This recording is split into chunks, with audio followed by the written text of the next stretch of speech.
Can you even handle pressure? The laughter rolled across the room just as a retired 3-star general nearly dropped his whiskey glass. Most people didn't notice. I did, because I knew exactly why. The men around the table thought they were mocking a quiet middle-aged woman who spent her weekends gardening and attending charity dinners with her husband. What they didn't know was that I'd spent 21 years flying Apache attack helicopters through some of the most dangerous skies on Earth. What they didn't know was that I'd watched tracer rounds rise toward my cockpit at midnight over Afghanistan. What they didn't know was that I still woke up some nights hearing radio calls from soldiers who never came home.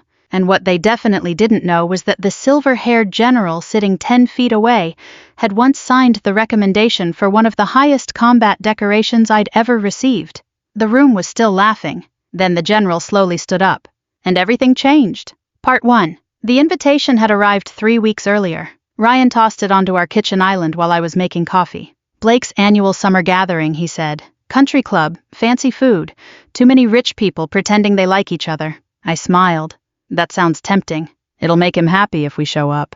I knew what that meant. Blake Harmon was Ryan's oldest friend. Successful developer. Luxury homes. Private golf memberships. A man who measured human worth in dollars and status symbols. The kind of person who never openly insulted anyone. He simply made sure everyone understood where they ranked. For years he'd treated me politely enough. But there was always something underneath. A subtle dismissal. A quiet assumption. In his world, Ryan was the successful one. I was simply Ryan's wife. That assumption never bothered me much. I had spent too many years proving myself to care what strangers thought. So on a warm Saturday evening, Ryan and I drove to the country club overlooking Lake Michigan. The place looked like something from a magazine. White stone columns, perfectly trimmed lawns, luxury cars lined up outside. Men in tailored jackets, women wearing jewelry worth more than most people's annual salaries. As we walked inside, Ryan squeezed my hand. You okay? Why wouldn't I be? You know how Blake is. I laughed softly. I survived military flight school. Ryan grinned. Good point. The ballroom overlooked the water. Sunset painted the lake in shades of gold and orange. Servers moved through the crowd carrying trays of champagne. A jazz trio played near the windows. Everything looked expensive. Everything looked controlled. I recognized that atmosphere immediately. People competing without appearing competitive. People showing off without admitting they were showing off. Blake spotted us almost immediately. Ryan. He crossed the room and wrapped Ryan in a bear hug. Then he turned to me. Emily, good to see you. Good to see you too. His smile was pleasant. His eyes weren't. They rarely were.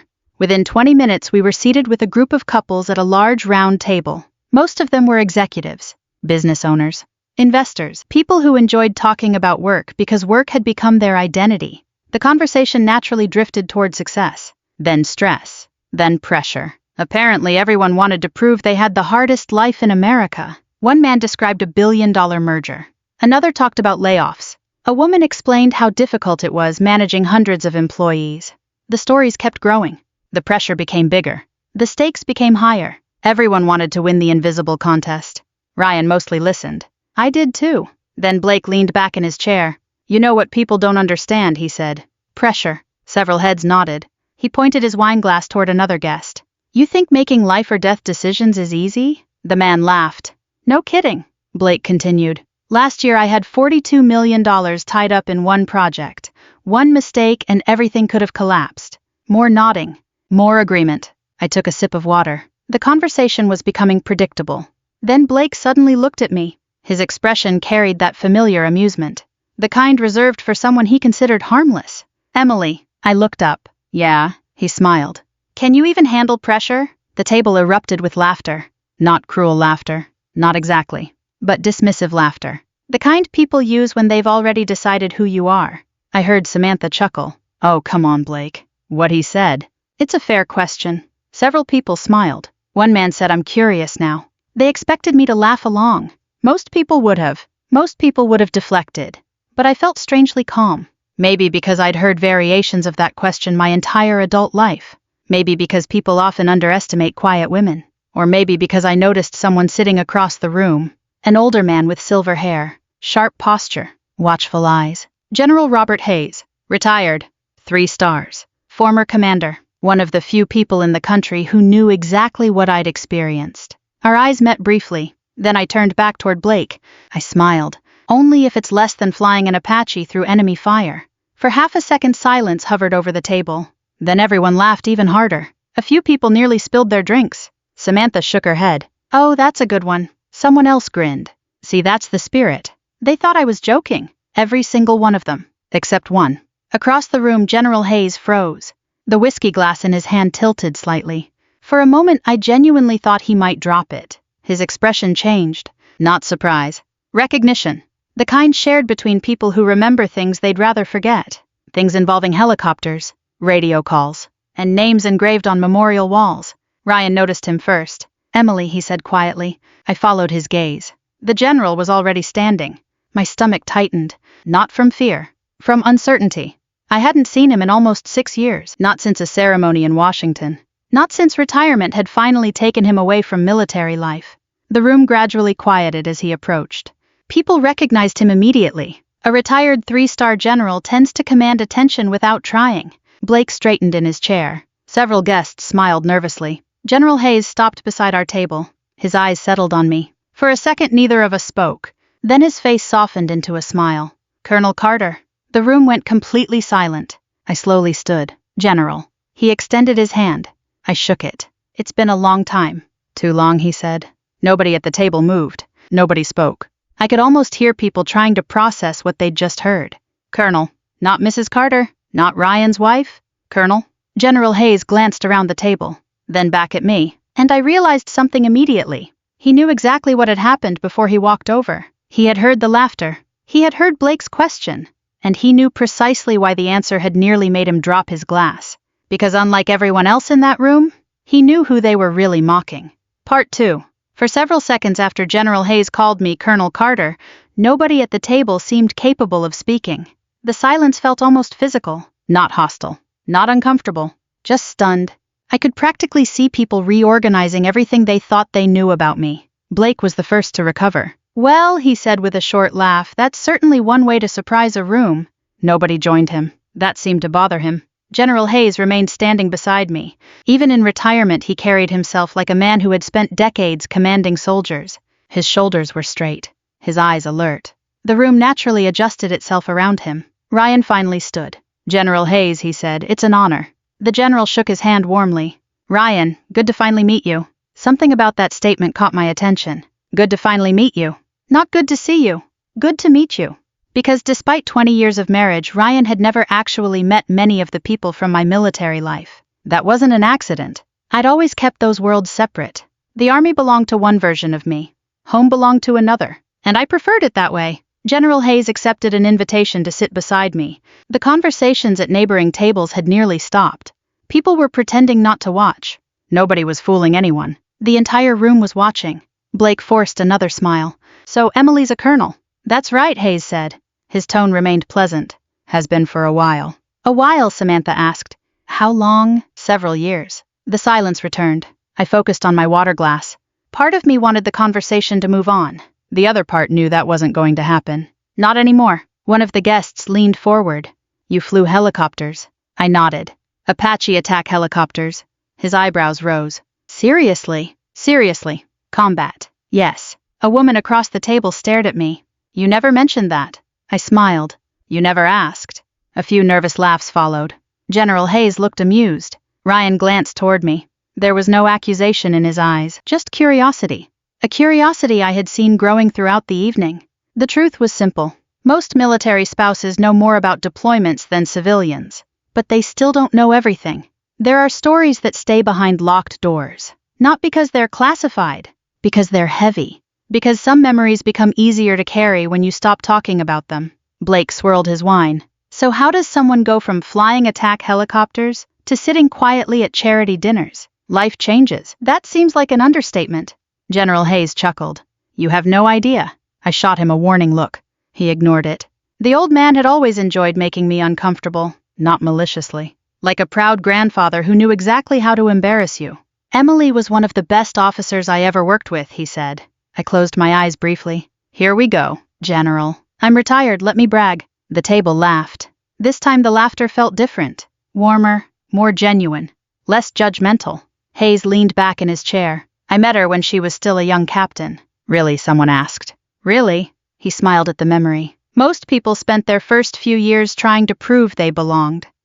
Emily spent her first few years proving everyone else wrong. I felt heat rise into my face. Ryan looked entertained. That sounds familiar. Of course it does, Hayes replied. She probably still does it. The guests laughed again. Then Blake asked the question everyone wanted answered. What kind of pressure are we actually talking about? The room quieted immediately.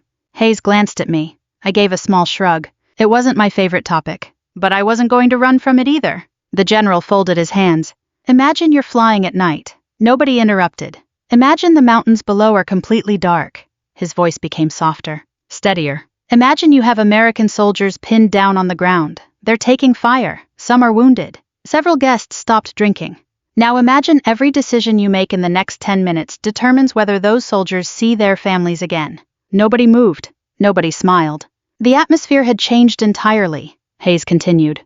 That's pressure. The words landed heavily. Across the table, Samantha stared at her wine glass. The earlier amusement had disappeared.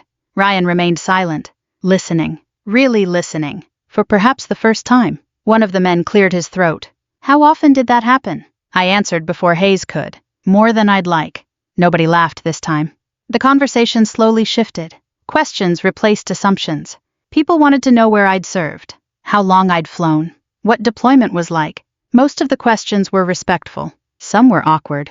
A few were surprisingly thoughtful. As the evening continued, I noticed something strange. The room no longer saw me as decoration, or as Ryan's wife, or as an accessory to someone else's success. For the first time, they were seeing me directly, not through their assumptions, not through stereotypes, me. And oddly enough, that made me uncomfortable. Because recognition can be harder than invisibility, especially when you've spent years avoiding attention. At one point, Ryan quietly leaned toward me. Why didn't you tell me about some of this? The question wasn't angry. It wasn't resentful. It was honest. I looked toward the lake beyond the windows. The last sunlight had disappeared. Dark water stretched into the distance. I didn't know how. His expression softened. You could have tried.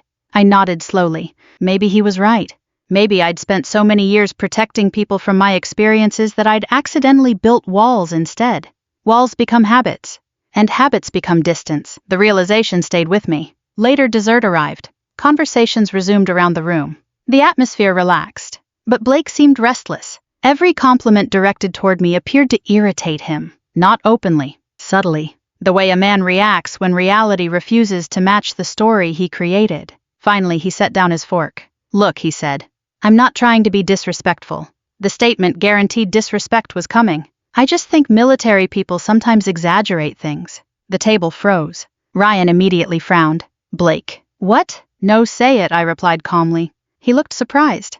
I'm just saying that civilians deal with pressure too. Of course they do. That wasn't the impression I got. General Hayes slowly set down his coffee cup. The tiny sound echoed louder than it should have. Blake continued. My company employs hundreds of people. That's important, I said. I know it is. Families depend on me. Yes. And if I fail, people get hurt. I nodded. They do. He seemed frustrated by my agreement. Perhaps he wanted an argument. Instead, he found understanding. The truth was that pressure isn't a competition. Everyone carries something. Some burdens are visible.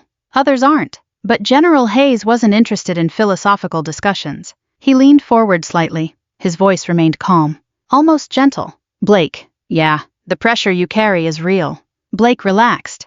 Then Hayes finished. But the pressure Emily carried in 1 hour over Afghanistan was probably greater than what most people experience in an entire year. The room became silent once more. Not because anyone wanted to embarrass Blake, because everyone knew the general believed every word, and because suddenly nobody doubted him. I watched Blake's expression shift. For the first time all evening, uncertainty appeared. A crack in the confidence. A question forming behind his eyes. Who exactly is this woman? That question would haunt him long after the party ended. And before the night was over, he would start looking for answers. Part 3. The party ended just after 10. Ryan and I drove home in near silence. Not an uncomfortable silence. A thoughtful one. The kind that settles between two people when something important has shifted and neither person has figured out exactly what it means yet. The city lights reflected across the windshield as we headed north. Ryan kept both hands on the steering wheel. Twice he looked like he wanted to say something.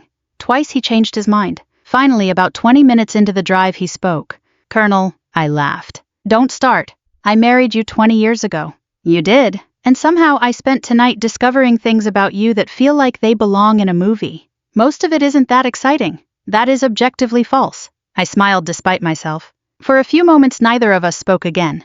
Then Ryan said something unexpected. You know what bothered me most? I turned toward him. What? That everyone else seemed to know pieces of your story that I didn't. The words weren't accusatory. That made them harder to hear. I looked out the passenger window. Streetlights drifted by. You know the important parts. Do I? The question stayed with me long after we reached home. Because I wasn't sure anymore. For years I'd convinced myself that protecting Ryan from certain memories was an act of love. Maybe sometimes it had been. Maybe sometimes it had simply been easier. The next morning I woke before sunrise. Old habits, military habits. The kind that never fully disappear. I brewed coffee and sat on our back porch. The neighborhood was quiet. Birds moved through the trees. For the first time in weeks I felt peaceful. That peace lasted exactly 3 hours. At 10 in the morning my phone rang. General Hayes. I answered. Morning, General. You survived. Barely, he laughed. Blake looked like somebody told him Santa Claus wasn't real. I nearly spit out my coffee. That bad? Worse. The old general sounded amused. Then his tone shifted. He's digging. I sighed. Of course he was. What kind of digging? The kind wealthy men do when they don't like being surprised. That didn't concern me much. Most of my military career wasn't secret. Some details remained classified. Most didn't. Anyone willing to spend enough time searching could find pieces of it. Award citations, promotion announcements, official photographs, public records. The Army had documented enough of my life already. Let him look, I said. I figured you'd say that. After we hung up, I thought the matter would disappear. It didn't. Over the following week, Blake became obsessed. I learned that later. At the time, I only noticed small things. Questions from mutual friends, odd messages, people reaching out unexpectedly. One afternoon, Samantha called. That alone was unusual. We had never been close. Friendly, not close. After several minutes of awkward conversation, she finally admitted the reason for the call. Blake's been researching you. I laughed. Researching me. That's putting it nicely. Apparently, Blake had spent days searching military databases, news archives, Pentagon releases, and public records. He wanted proof. Proof that Hayes had exaggerated. Proof that the stories were inflated. Proof that reality matched his assumptions. Instead, he kept finding the opposite. Every search opened another door. Every door revealed something he hadn't expected.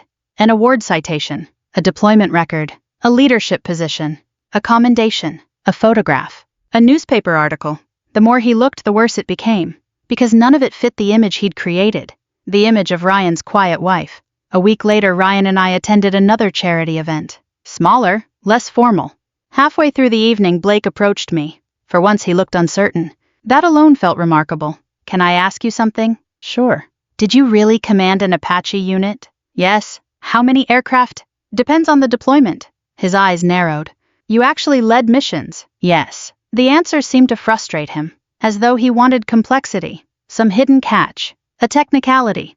Instead, he kept encountering facts, simple facts. Eventually, he shook his head. I don't get it. What don't you get? You don't act like someone who's done all this. I smiled. What's that supposed to mean? He hesitated, then answered honestly. Most people would have told everyone.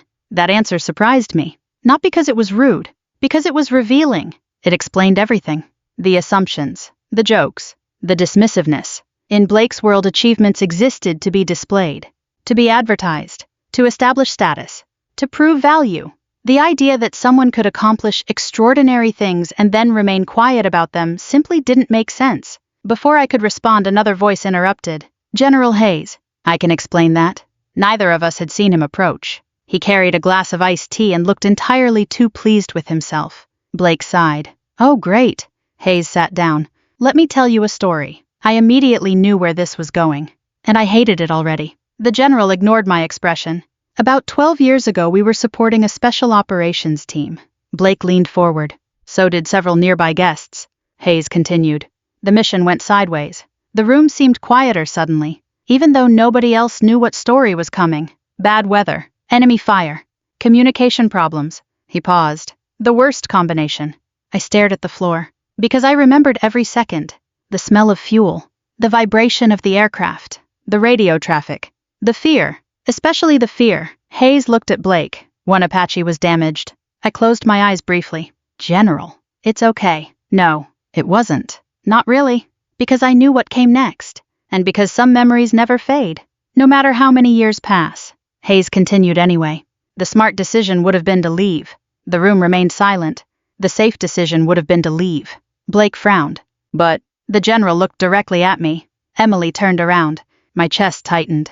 A familiar ache, one I carried everywhere. Even now, she flew back into the engagement zone. Nobody spoke. She covered the extraction. She stayed long enough for the team to get out. Blake stared. That's insane. Hayes nodded. Yes. Then he added quietly, it probably was. For a moment nobody moved. Then Blake asked the question everyone was thinking. Did everyone make it? The answer took longer than it should have. Because even now, years later, I hated giving it. No, the room fell silent. The kind of silence that arrives when reality enters the conversation. Not movie reality, real reality. The kind with consequences. One pilot, one friend, one family that received a terrible phone call. The memory still hurt. Not dramatically, not loudly, just constantly, like an old injury that never completely heals. Hayes saw the look on my face and stopped. For once he understood he had gone far enough. The conversation shifted soon afterward. People returned to safer topics, safer stories. But Blake remained unusually quiet. Hours later after the event ended, he would sit alone in his office. And for the first time he would open a document he had discovered during his research, a publicly released commendation. Most of it had been redacted, but one detail remained visible. My name, my rank, and the description of actions taken under enemy fire. He would read it 3 times, then a 4th. Then simply stare at the screen. Because finally, after weeks of searching, he would understand something. I had never exaggerated. Not once. And suddenly the joke he'd made at the country club no longer seemed funny. Part 4. 3 weeks after the country club dinner, Blake Harmon stopped laughing. Nobody announced it. Nobody celebrated it. The change simply happened. The man who once filled every room with confidence suddenly became quieter, more distracted, more tense. At first, most people blamed work. That wasn't unusual. Blake's company managed several large commercial construction projects across Illinois and Wisconsin. Delays happened. Budget overruns happened. Investors complained. Contractors missed deadlines. Pressure came with the territory. Normally, Blake thrived in that environment. This time was different. One Friday afternoon, Ryan came home looking concerned. I was trimming roses in the backyard when he walked through the gate. You busy? Not particularly. He loosened his tie. Blake's in trouble. I straightened. What kind of trouble? Big trouble. That answer covered very little. Ryan sat down on a patio chair. For a moment he looked far older than 46. His waterfront development is falling apart. I knew the project. Everyone in Chicago business circles knew it. Luxury condominiums, restaurants, retail space, hundreds of millions invested, years of planning. The project Blake had bragged about during the dinner, the one he had used as an example of pressure. What happened, I asked. Ryan rubbed his forehead. Supply issues, legal delays. 2 investors pulled out. Costs exploded. None of that sounded good. Together it sounded catastrophic. How bad? Ryan looked at me. They could lose everything. The words hung in the air. Not just money, careers, reputations, families, employees, entire livelihoods. For the first time I understood why Blake had become so quiet. The pressure was real, very real, and unlike before, nobody was laughing. Over the following month, the situation worsened. The local business news covered the story constantly. Articles appeared almost every week. Rumors spread. Investors became nervous. Employees became anxious. Competitors circled like sharks. I knew the feeling, not the business side. The weight, the responsibility. The knowledge that hundreds of people depended on decisions only you could make. That burden feels remarkably similar whether you're sitting in a boardroom or inside a combat aircraft. One evening, Ryan came into the kitchen while I was making dinner. He wants to talk to you. I looked up. Who? Blake. That surprised me enough to stop chopping vegetables. About what? Ryan laughed. He didn't say. That means he absolutely said. Ryan grinned. Okay. He asked how someone stays calm when everything is falling apart. I stared at him. Seriously, seriously. For several seconds neither of us spoke. Then I shook my head. That's unexpected. You have no idea. A few days later Blake called personally. His voice sounded different. Less polished. Less certain. More human. We agreed to meet at a small coffee shop near the lake. The kind of place nobody from his social circle would normally choose. When I arrived he was already there. No expensive suit. No designer watch. No audience. Just Blake. He looked exhausted. Dark circles under his eyes, shoulders slightly slumped. The confidence that once filled every room seemed noticeably absent. I sat across from him. Rough week. He laughed quietly. Try rough year. For a few moments neither of us spoke. Then he surprised me. I'm sorry. The words came out awkwardly. Almost painful. I believed them immediately. Because pride hates apologies. And Blake had always possessed plenty of pride. For what I asked.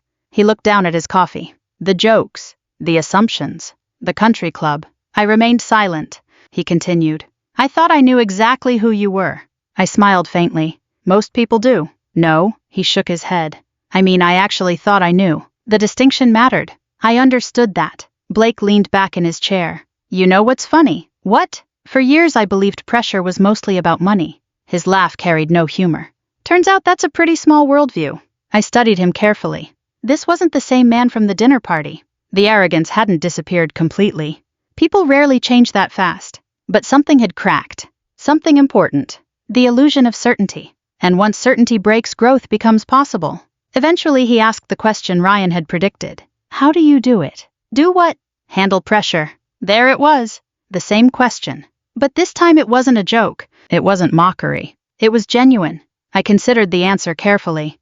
Because the truth wasn't simple. People often imagine courage as fearlessness. It isn't. Courage is functioning while afraid. I folded my hands around my coffee cup. You want the honest answer? Yes. I stopped focusing on myself. He frowned. I don't understand. I know. I took a breath. When you're terrified, your mind naturally focuses inward. Your fear, your mistakes, your risk. Blake listened carefully. In combat, that can get people killed. His eyes remained fixed on me. So what do you focus on? The people counting on you. The answer arrived instantly because it was true. Always true. The soldiers on the ground. The crew beside you. The people who need you to stay functional. I shrugged. The mission becomes bigger than the fear. For several seconds Blake said nothing. Then he nodded slowly. Almost as if a puzzle piece had finally fallen into place. I've been doing the opposite. Probably. His laugh returned. This time genuine. That's annoying. Growth usually is. For the first time all afternoon he smiled. A real smile. Not the polished version he showed investors. The human version. The one hidden underneath years of competition and status games. We talked for nearly 2 hours. Not about helicopters. Not about war. About leadership. Responsibility. Failure.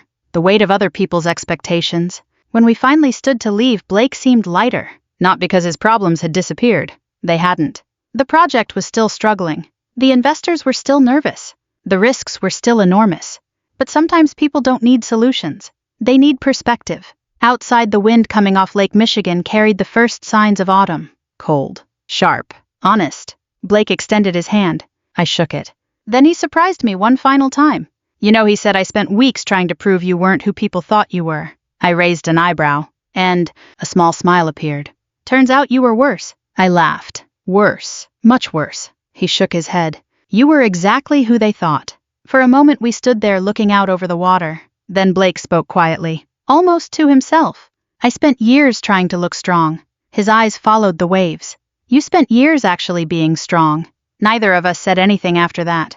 Because sometimes the most important truths don't require a response. And as Blake walked toward his car, I realized something. The revenge I'd imagined after that dinner never happened. There was no public humiliation. No dramatic confrontation. No moment where I got even. Instead, life had delivered something far more meaningful. Understanding. And for the first time since that night at the country club, Blake finally understood exactly what he had mocked. Part 5. A year later, I found myself standing backstage at a veterans fundraising gala, adjusting the sleeve of a navy blue dress, and wondering how I had ended up here. The ballroom beyond the curtain held nearly 500 people. Veterans, military families, business leaders, community volunteers, local officials, a few active duty service members, and somewhere out there Ryan was sitting in the front row. General Hayes was there too. Of course he was. The man treated retirement like a minor inconvenience. The event coordinator stepped beside me. You ready? I smiled. No, she laughed.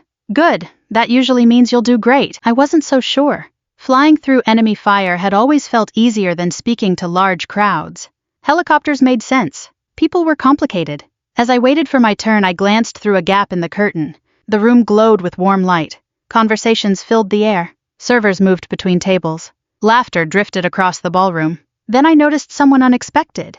Blake. He was seated near the front beside Samantha. For a moment I simply stared. Over the past year, we had become something I never would have predicted. Friends wasn't quite the right word, but no longer strangers, no longer opponents, something in between. His company had survived. Not easily, not quickly, but it survived. The project eventually moved forward, smaller than originally planned, less profitable, yet successful. And according to Ryan, Blake had changed. Not completely. People rarely do, but enough. Enough to matter. The lights dimmed. The evening program began. Several speakers took the stage before me. A wounded veteran, a military spouse, a young Marine transitioning into civilian life. Their stories mattered far more than mine, which made me wonder why I had agreed to speak at all. Then General Hayes took the podium. The audience immediately quieted. The old man still commanded a room effortlessly. After a brief introduction, he smiled. A dangerous sign. I knew that smile. It meant trouble. Tonight he said, I'd like to introduce someone who spent most of her career avoiding attention. The audience chuckled. She won't appreciate me saying this. More laughter. She certainly won't appreciate what I'm about to say next. I closed my eyes. Ryan was probably enjoying this. General Hayes continued. Leadership isn't rank. It's not medals. It's not titles. Leadership is carrying responsibility when nobody is watching. The room grew quiet. And few people I've known carried responsibility better than Colonel Emily Carter. Applause filled the ballroom. The general stepped aside. My turn. I walked toward the stage. The applause continued. For a brief moment, the sound reminded me of military ceremonies, promotion days, change of command events, retirement celebrations, moments when everyone applauded while privately wondering if they deserved it. I reached the podium. The applause faded. Hundreds of faces looked back at me, waiting, expecting, trusting. Oddly enough, that felt familiar. Not because of public speaking, because responsibility always feels the same. Whether you're standing on a stage or sitting in a cockpit. I looked across the room. Ryan smiled. General Hayes folded his arms proudly. Then I began. I spent 21 years flying Apache helicopters. A few heads nodded. But that's not actually what this story is about. The audience listened. People often assume military service teaches courage. I paused. In my experience, that's only partially true. The room remained silent. What military service really teaches is responsibility. I told them about young soldiers. Not names. Just stories. The medic who ran toward danger instead of away from it. The crew chief who stayed calm when everyone else panicked. The families waiting at home. The people who carried burdens without recognition. The people who never appeared in headlines. The audience listened carefully. Some nodded. Some wiped away tears, because most Americans understand service, especially older Americans. Many have lived close enough to sacrifice to recognize it. Then I shared something I rarely admitted aloud. There were days I was afraid. The confession surprised some people. I could see it. Heroes aren't supposed to say things like that. But heroes are human. Always human. I was afraid more often than most people realize. The room remained completely still. The difference wasn't courage. It was responsibility. I looked around the ballroom. When people depend on you, fear becomes secondary. The words carried me back through decades. Deployments, training, losses, victories, friends, memories. The entire journey. And suddenly I realized something. The lesson wasn't military at all. It was universal. Parents understand it. Teachers understand it. Doctors understand it. Business owners understand it. Grandparents understand it. Anyone who has ever put someone else's needs ahead of their own understands it. The audience applauded when I finished. Not loudly at first. Then louder. Then everyone stood. A standing ovation. I stood there awkwardly wishing for an Apache cockpit. Some things never change. Afterward, guests mingled throughout the ballroom. Conversations filled every corner. People shared stories, memories, experiences. The event had become less about speeches and more about connection. Exactly as it should. I was speaking with several veterans when Blake suddenly approached the microphone near the stage. The room gradually quieted. Nobody had expected another speaker. Least of all me. Blake cleared his throat. For once he looked nervous. I wasn't planning to say anything tonight. A few people smiled. He glanced toward me, then back to the audience. A year ago I asked Emily Carter a question. The room listened. I asked her if she could handle pressure. Laughter spread through the ballroom. People sensed where this was going. Blake smiled. At the time I thought I understood pressure. He shook his head. I didn't. The room became quiet again. I thought pressure was about money, deadlines, business, reputation. He paused. I wasn't entirely wrong. But I wasn't entirely right either. His voice softened. The strongest people I've met aren't the loudest. They aren't the richest. They aren't the most impressive in the room. His eyes found mine. They're the people who keep showing up when others depend on them. Silence filled the ballroom. The good kind. The meaningful kind. Then applause erupted once more. When Blake stepped down, General Hayes appeared beside me. The old general shook his head. You know, he said that might be the most growth I've ever seen from him. I laughed. It's been a year. Still impressive. We watched the crowd together. Families. Veterans. Friends. People connecting. People remembering. People healing. Then Hayes smiled. Remember that dinner? How could I forget? The old general chuckled. A man asked whether you could handle pressure. I nodded. He did. Hayes looked across the ballroom. Then his expression softened. The funny thing is, I already knew what he was about to say, but I let him say it anyway. They never knew who they were mocking. For a moment neither of us spoke. Then I looked toward Ryan. My husband smiled and raised his glass. 20 years together. And somehow we understood each other better now than we had a year ago. Not because anything magical happened. Because truth finally had room to breathe. And standing there surrounded by people who had learned, grown, forgiven, and changed, I realized something important. The best revenge isn't humiliation. It isn't proving someone wrong. It isn't making them suffer. The best revenge is becoming impossible to misunderstand. It's living your life with such integrity that eventually the truth speaks for itself. And when it does, even the people who once doubted you are forced to see who you really are. If this story touched your heart, I'd love to hear your thoughts. Have you ever been underestimated by someone who never took the time to know the real you? Leave a comment below and share your story. And wherever you're watching from tonight, let us know. We read every comment and love hearing from this incredible community. If you enjoy stories about resilience, dignity, family, and second chances, don't forget to subscribe so you never miss another journey like this one. Until next time, take care of yourselves and of the people who depend on you.